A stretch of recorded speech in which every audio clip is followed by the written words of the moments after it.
¿Por qué es importante, digamos, personalizar un calendario en nuestros proyectos?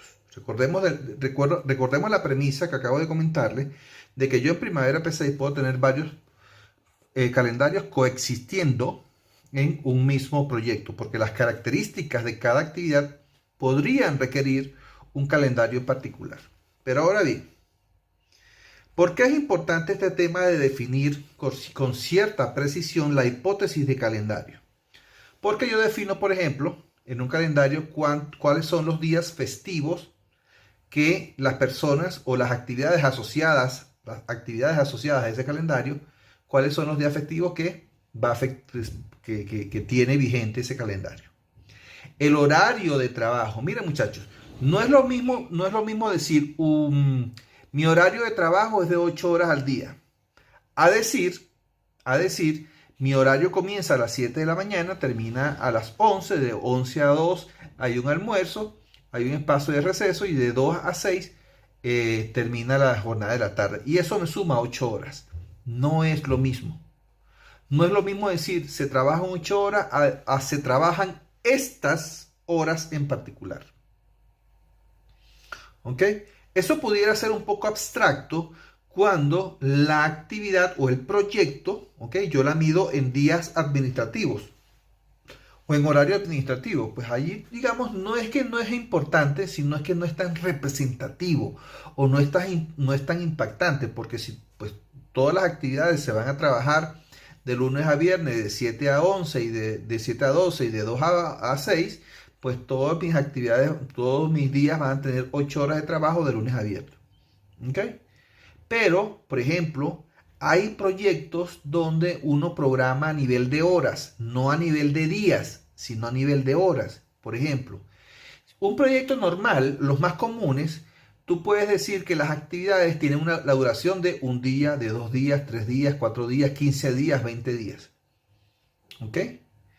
Hay otro tipo de proyectos donde las actividades duran horas. Por ejemplo, una parada de planta en la industria petrolera. Normalmente las actividades duran horas. Desmontar una válvula dura 4, 5, 6 horas. Dependiendo de la complejidad de la válvula, si está a nivel de piso, si está en un grating, si está muy alto en una torre, cualquiera que sea el escenario.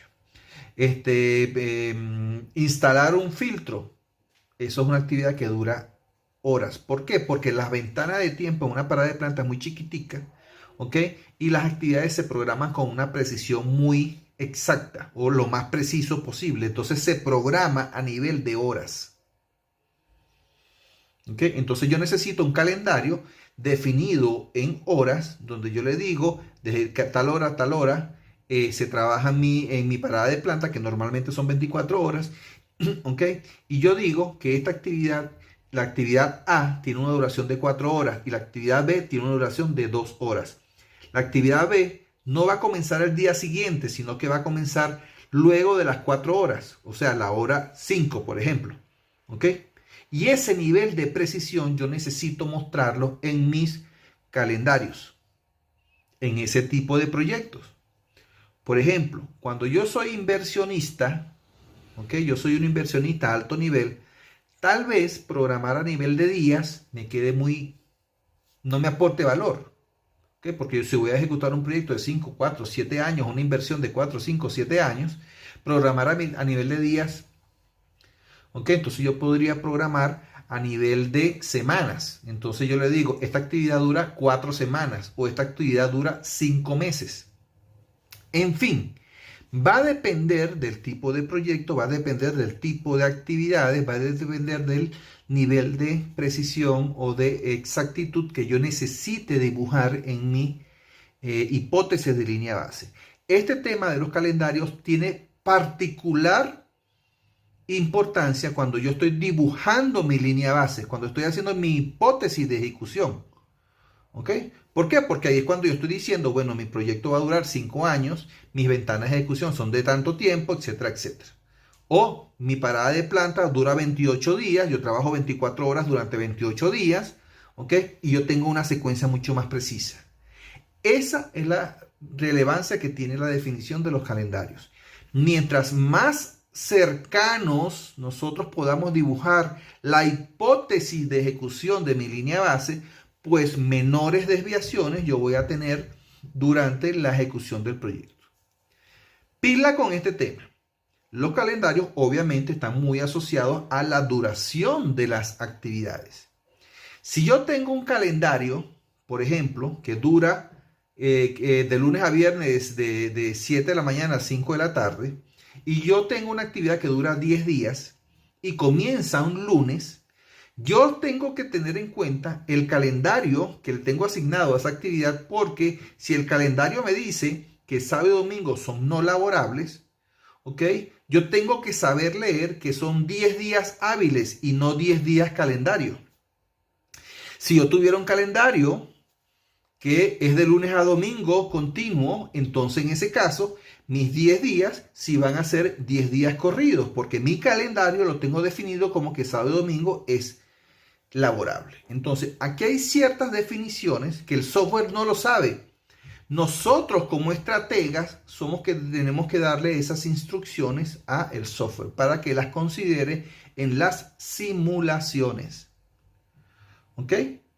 Entonces, de nuevo, y para ir resumiendo esta presentación con el tema de los calendarios, tenemos que entender el nivel de precisión, entender las excepciones de nuestro calendario, feriados, descansos, definir el horario, no solamente la cantidad de horas, sino el horario que vamos a trabajar o vamos a asumir en ese calendario. Y por último, hay un dato importantísimo y poco entendido. Y eso es exclusivo, bueno, muy particularmente en Primavera P6. No quiero decir exclusivo porque no sé si en otro software se hace. En Primavera P6 yo asumo, o yo le digo, para este calendario en particular, los periodos de tiempo que yo quiero que tú asumas son tantas horas por día, tantas horas por semana, tantas horas por meses, tantas horas por año. ¿Por qué es representativo ese dato? Porque hay una forma de yo transformar horas hombre en personas. Cuando yo voy a hacer un histograma de recursos en Primavera P6, ¿okay? El valor por defecto que él me trae es la cantidad de horas hombre que yo tengo asignada por medio de los recursos tipo labor. Pero yo para transformar esas horas en personas, yo tengo que dividir eso entre la cantidad de horas por día o por semana o por mes o por año que me diga asociadas a mi calendario. Les voy a dar un ejemplo. Si yo le defino a un calendario que mi jornal diario es de 10 horas de trabajo y yo estoy haciendo la evaluación y quiero transformar las horas en personas, y en un día en particular me está diciendo el Primavera que yo tengo 100 horas hombre asignadas, cuando yo divida 100 horas hombre entre 10 horas por persona al día, el Primavera me va a devolver que ese día yo necesito 10 personas. Esto lo vamos a poner en práctica cuando estemos haciendo el análisis, la interpretación y la asignación y lectura de recursos. Pero en este punto en particular de los calendarios es importante tener y hacer esa definición para cuando yo posteriormente vaya a hacer el análisis de los recursos que tengo asignados, el Primavera me haga la transformación de la manera más adecuada o más cercana posible a lo que es mi hipótesis que estoy dibujando. Muchos detallitos interesantes con el tema de los calendarios, ¿ok? Pero es importante tenerlas presentes, ¿ok? Vamos entonces a ver cómo se hacen todas estas considerandos en el software directamente, ¿ok?